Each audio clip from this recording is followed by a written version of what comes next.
We have underbuilt Milwaukee over the last 15 years. So there are just, the market is really a function of how many people you have living in an area and how many houses are there, how many roofs. And we have a chronic housing shortage in Milwaukee.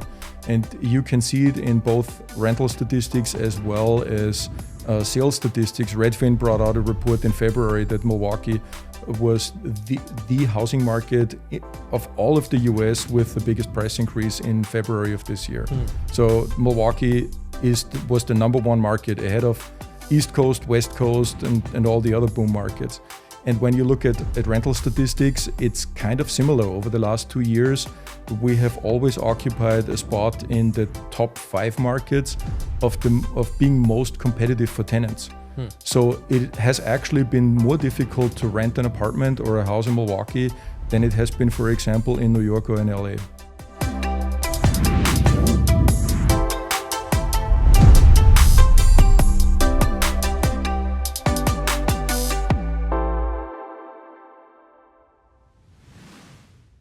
Marcus Auerbach, owner of On Point Realty Group, recognized as one of Southeast Wisconsin's premier real estate agents and investors. Marcus has built a powerful online presence with nearly 7,000 YouTube subscribers and close to 400,000 views of those videos, offering rich content on markets, trends, and investment strategies. Marcus, welcome to the Smart Start podcast. Thanks for having me, Tom. Marcus, thanks for taking the time out. What does the Milwaukee market look like from an investor standpoint today? Interesting. It's always been an interesting market. I've been doing this for well over 15 years now, and the market has changed a lot. So if I think back where we started 15 years ago, Milwaukee was a completely different landscape. You know the city very well. If you think back just 10 years, it is very different today. We still have a lot of challenges to overcome, but overall, we have accomplished, the city of Milwaukee and the metro area has accomplished so much progress in the last years. It's really fascinating to see. Are there any specific property types or neighborhoods that are standing out to you right now? No, not really. I would say Milwaukee has always been a pretty linear market. So most of the neighborhoods that we have that were good 10 years, 20 years, 30 years ago, they're still the top neighborhoods today, and kind of vice versa. There's a few exceptions to that. Bayview comes to mind. That is really a spectacular turnaround story. If you expand the time frame to multi-decades, I would say the Third Ward, that nobody would even go there in the 80s or in the 90s, and today it's like the most trending condo market that we have. But for the most part, all the good neighborhoods, where people grew up 20, 30 years ago, they're, still the ones that are trending today. What do you think makes Milwaukee attractive to investors? There's a lot of things. The people, I always find it curious when I have, somebody visiting from out of state and they comment on how friendly people are. It's when you live here, you don't seem to realize it that much. Yeah. You take it for granted. You get used to it. I always joke, I know some unfriendly people, but if you are from the coast, if you're from New York, it feels very different here. If you're from Southern California, it feels very different here. So I think the people are a big part of what makes Milwaukee special. A lot of people underestimate it. I work quite a bit, for example, with the hospitals bringing talent to Milwaukee. And if you talk to a high-profile surgeon from New York, Milwaukee is basically flyover country for them. And so then the job is, okay, take them out and take their family out and show Milwaukee a little bit. And they are always extremely positively surprised with what they're seeing. Usually the wife and the kids are with them. And they're always like, wow, we had no idea. This is really amazing. So there's a lot of good feedback there. How does Milwaukee compare, let's say, to Minneapolis and or Chicago in terms of... all three are totally different. Chicago is 5 times the size of the Milwaukee metro area, over 8 million people. We have about 1.6 here in our metro area if you include the suburbs. So that makes traffic a lot different. That's the other thing people are always commenting about, that how easy it is to get around in Milwaukee. I keep joking about being at a 20-minute city because everywhere you go, it takes about 20 minutes. So, that's one of the things, and that makes it as a city a lot more manageable, I think. Everybody has their preferences, but for me, Milwaukee is kind of a really ideal size. You have everything that you would expect from big city lifestyle, but you are not bogged down in traffic. We go down to Chicago quite a bit and spend a weekend there, but at the end of the day, I'm happy when I get out of that maze because it makes me feel a little bit claustrophobic down there, right? My head stopped buzzing when I moved to Milwaukee. So yeah. Just from those. In getting to know you over the last few years, it's clear you're passionate about educating new investors. Is that rooted in something personal, like a mentor, or is that just part of your overall makeup?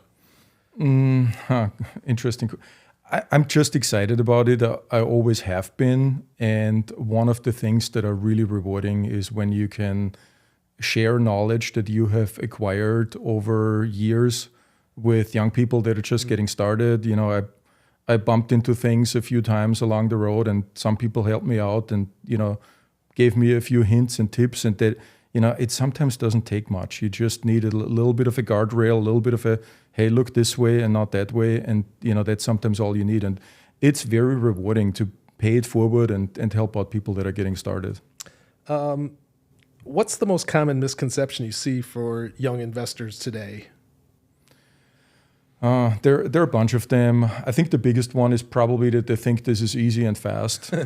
And it's the opposite on both. It's investing in real estate is, in my opinion, one of the best strategies.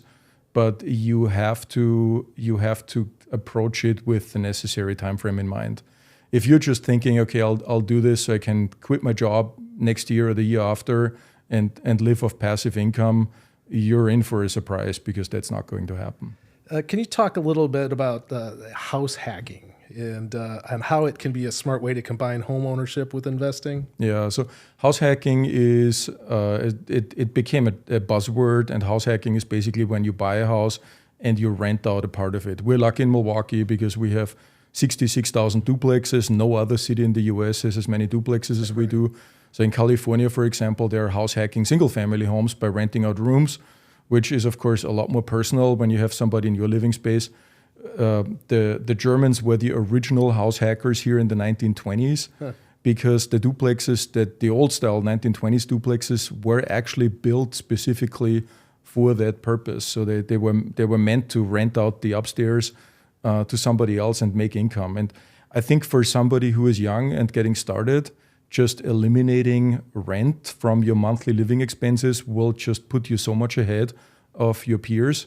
And if you like it, then you can go from there and build from there. Is it a way for maybe an investor? Is that a way for them to kind of kick off their investment portfolio? Yeah, it's a really good way to get started because it gives you a taste of what it is to buy a property, to work with contractors, to go through the process as an owner in terms of advertising it for rent, screening applicants, talking to applicants, signing leases.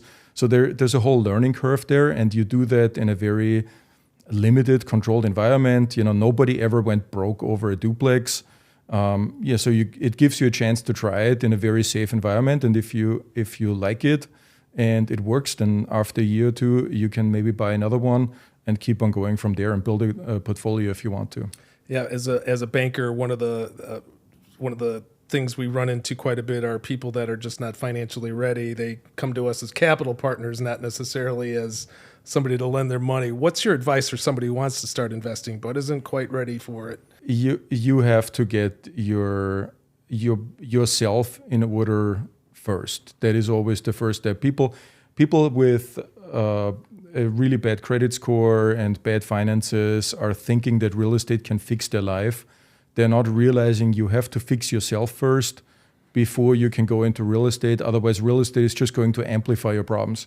If you cannot manage your personal finances and pay your bills on time and just generally be financially literate, if you step into something like real estate investing, you're just amplifying the same bad habits and patterns that led you to that situation where you are.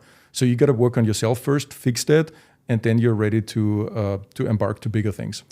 So one of the things that personal experience here is our homeowners association sent out they wanted to ask us if we would allow people to rent in our neighborhood. What would you say to those folks that would say, "Hey, I'm not sure I want a bunch of people, investors who are renting out to others versus an owner-occupied home"? Well, there are a lot of misconceptions around renters, and you first have to start with acknowledging that 40% of the population in this country is renting. So depending on what your neighborhood looks like and what the price points, the house sizes are, you will have a very different experience, depending on the demographic that neighborhood is attracting. So in my opinion, it doesn't really make a difference. You find responsible and irresponsible people, both in owners and in renters. So it's really more a matter of, what type of people a neighborhood attracts. And for you, is that something you take into consideration when you're renting out finding a renter for your properties? Yeah, I mean, we always try to be a leader, a role model in the neighborhoods where we own properties and set a good example.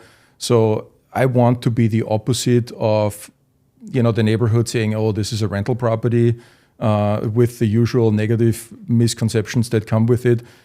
We always make sure that the outside is well taken care of, not only the inside. We take great care of the houses.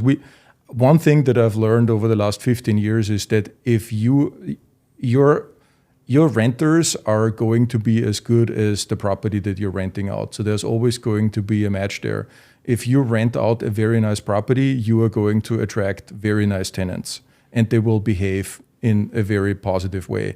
If you don't care about your property and it's run down, you will attract tenants, or not attract, but end up renting to people that are tolerating that situation. They don't really care that much about it. So they will treat the property careless, and you will, as a neighbor, you will be able to tell, and that doesn't add value to the neighborhood. I'd be remiss if I didn't have ask you for your thoughts about what's going on in the current housing market with interest rates, with the inventory, with inflation. What are your thoughts on what's been going on here over the last couple of years, but even amplified here over the last few weeks? The last few weeks were interesting. We've seen the tariff conversation. We have seen the stock market crashing, and I actually just pulled data out of our MLS system. So we have seen in the last 7 days more people making offers and getting offers accepted in the Milwaukee metro area than at any other week this year in spring. So that is answering a question that I've gotten a lot lately. People were saying, well, with all that uncertainty economically, is the real estate market going to take a hit? And generally, when you have economic uncertainty, real estate is always considered a hard asset and a safe haven. But I wasn't sure what I would find, because usually there is a short-term period where the buyers are getting a little bit nervous. So they're kind of pausing a little bit to see how things are shaking out.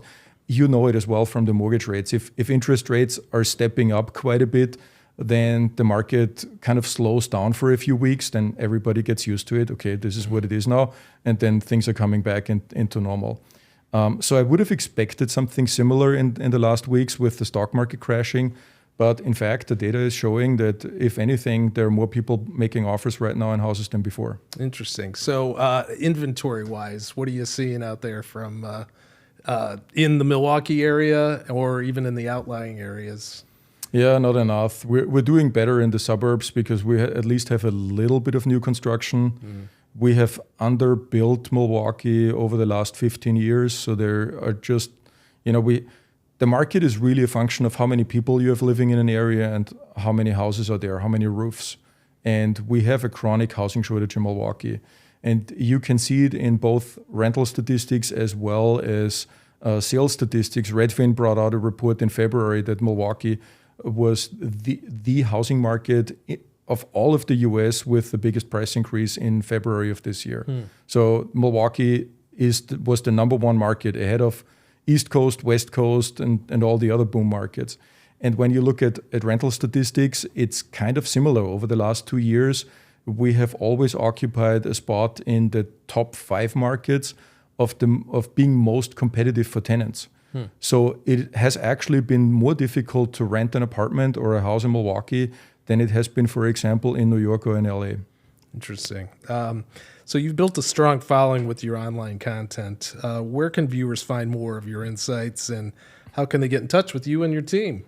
It shouldn't be that hard of me to track me down. If you go on YouTube and look for Milwaukee real estate, you should find a bunch of videos from me, and there's also my contact information as well. Do you offer any in-person types of events, or you participate in any different make presentations? Are you associated with any organizations that?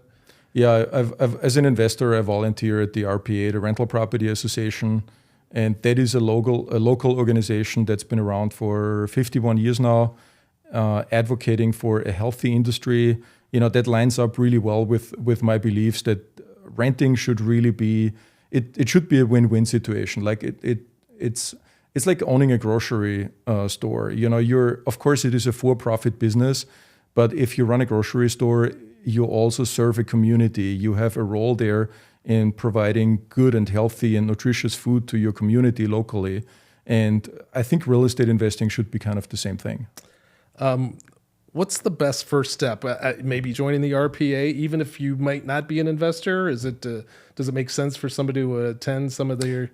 Yeah, if somebody's interested in real estate, looking into the RPA, guests are always welcome. You can swing by at a meeting and talk to other investors.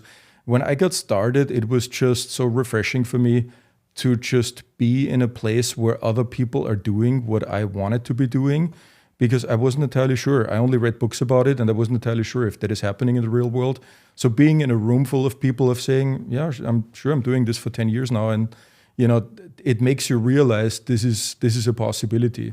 So joining an association is always a good start, but I also recommend read a few books. In the last 5 years, so many really great books have come out about real estate investing, and you might be tempted to just scroll through Instagram or TikTok or YouTube and get your education from there, which is great, but nothing really compares to reading some good quality books. Can you name 2 that might be of? Yeah.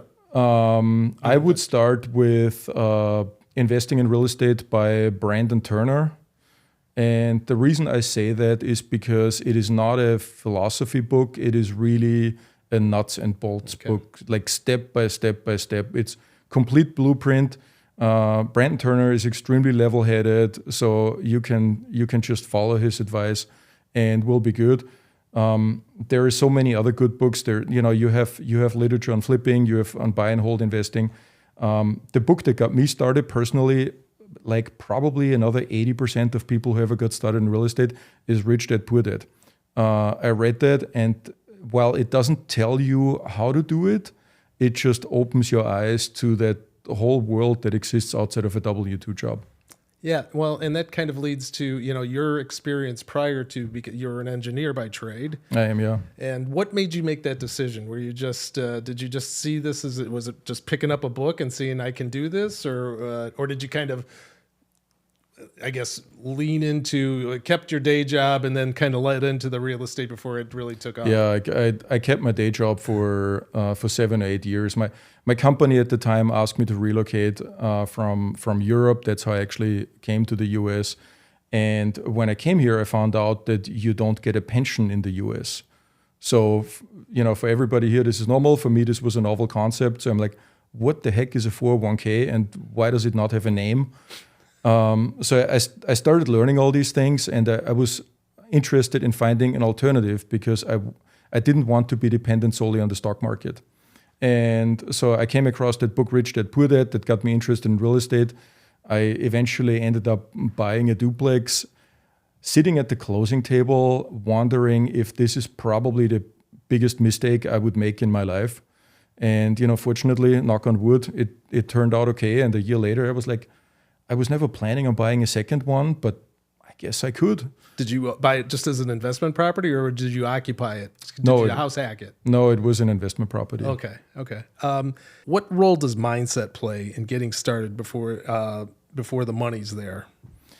Yeah, mindset is super important. I think you have to frame it correctly. Like we discussed earlier, you cannot do this in a year or 2 years and then quit your job. So you have to have realistic expectations. The other thing that I find is you have to have a passion for real estate. I can always tell when somebody approaches me who is not satisfied with the stock market and they think, oh, real estate might be cool, but I can tell they have a passion for return on investment and for numbers, but they don't really care about the brick and mortar. They don't really care about people, about being part of the real estate community. And without that passion, I think it's tough to make it. So if you're in it just for the money, I think you will fail or give up or just not be interested anymore quicker than you think. So you utilize, I've read that the whole idea, and I think everybody's kind of lived in the perception that purchasing your home is the greatest asset that you're going to purchase. Do you have an alternative thought process on that? Yeah, it's the question is, how do you define an asset? I don't want to take away from that notion because it is for a lot of people a really good vehicle to build wealth. Ideally, you buy your starter home, then a little bit bigger your second home, then you buy your third home as your family is growing. And maybe then the trophy house, and then you're downsizing into a condo. That's kind of the classical life cycle. And it's not far-fetched to you have it paid off by the time you retire. And in today's environment, if you build $500,000 or $800,000 in equity over your lifetime, that is something you can take into your retirement. So from that point of view, yes, it is. It can help you build net worth over your active life time before you retire. But on the other hand, does it meet the definition of an investment? No, it doesn't, because it is really a liability in terms of that you pay for it every month. Mm-hmm. And an investment by definition pays you. You don't pay into it. And the house is basically a big piggy bank that you're paying into. Ideally, you're also capturing a little bit of appreciation along the way, and eventually, by the time you retire, it has become a good investment for you. But it is not an investment by definition. So I think you also want to separate it. You can house hack, you can kind of combine it when you get started, but later on in life, I think it's better to separate those two things. Buy a house that serves you well for your family and for your lifestyle, that makes you happy. Not everything in life is just about money. You also need to enjoy your life. That's why we're here. And then, if you want to invest, then make that a separate and a dedicated strategy. Anything you want to share with the audience about the On Point Realty Group, or how to get a hold of you? Or the biggest thing is probably my YouTube channel. So I started looking into market numbers, into the economy, how the economy interacts with the real estate market out of personal interest as an investor. And when I got licensed originally for my very own purposes to buy and sell real estate, it wasn't meant to be a business at the time. I found that I'm repeating myself over and over again, telling people the same story. So this is where giving them the same background. Here's how the market works currently. These are the numbers. These are the dynamics.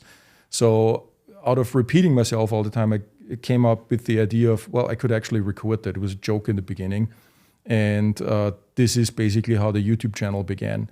And if you live in Milwaukee, regardless if you currently own a home or if you're renting and thinking about buying a home, or if you have no plans whatsoever, but you're just interested in what's going on in real estate, then stop by my YouTube channel, and I provide a monthly market update. And I think it's interesting to me just to see how Milwaukee is evolving over the years. Yeah. And I always try to bring that perspective in to say, these are the numbers for today, but this is what they looked like before COVID in 2019. So you have a comparison, and this is what it looked like 10 years ago. So you get to see the big picture and the trends. Maybe it's not going to be a well-kept secret any longer what what Milwaukee offers. The trend that I'm seeing is certainly positive. There is a lot of good research that comes out every year about migration trends in the U.S. And as long as I've been investing here, Milwaukee used to be like number 43 out of 50 states in terms of popularity where people would move to. Nobody would move to Wisconsin. And we have gradually moved to the mid-tier. So depending on which report you read, we're always somewhere in the 22nd, 25th ranking in the US. So more and more people are moving here. Oddly enough, you mentioned it before, a lot of people are moving here from Chicago. And I have not met anybody yet who moved from Milwaukee to Chicago. I'm sure there are some, but not that many. Probably not. So do you think part of it is, what has raised it up, other than I think there's been kind of a revitalization of Milwaukee, probably maybe better promoted through the MAC or different organizations like that? Is it environmental in some way, shape, or form, in terms of at least we know we're not going to have a hurricane, or we're not going to have a earthquake here in Milwaukee? Yeah, I think that does play a role. There's a lot of people that are moving here. I think the number one reason they're telling me is they move here because of family. They want to be close to family. But a very close second has to do with weather or climate. And we're in a spot of the country where we have a lot of fresh water, which is increasingly a concern in a lot of areas. As you mentioned, we have no earthquakes. We basically don't have tornadoes. We don't have storms. So from a weather point of view, the worst that can happen in Milwaukee is that it snows. And even that has become less and less. I remember when I moved here and I gave up riding motorcycles, I was whining to my coworkers at the time, and they're like, yeah, you should ride snowmobiles with us. And so, I picked up riding snowmobiles, and we went out on a few weekends, I remember. And I don't recall the last time I have seen a snowmobile in somebody's garage. We don't have the snow coverage anymore that we had 10, 15 years ago. So even winter is not what it used to be here. Yeah, we'd still have a couple of cold days, but not as bad as it used to be. Those are bearable. It's still cold enough, yeah, that's for sure. Marcus, thanks again for joining us on the Smart Start podcast. Really appreciate your insights on the real estate market. My pleasure.